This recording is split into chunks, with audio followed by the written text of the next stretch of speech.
It is a third generation Core i7 laptop with 8 GB of DDR3 RAM, 7200 RPM hard drive, and NVIDIA GeForce GT 650M with 2 GB of dedicated memory. Run DaVinci Resolve 16.2.1.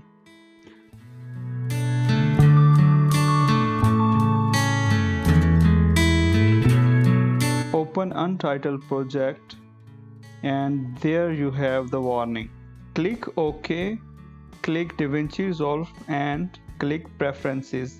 Select Memory and GPU and then open CL from the drop down menu. Click Save and OK.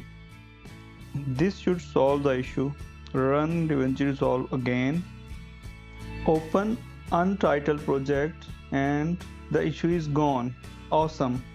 The reason could be the system does not have CUDA capable GPUs, or GPU driver is the real culprit. If it helped, please hit like and subscribe to my channel.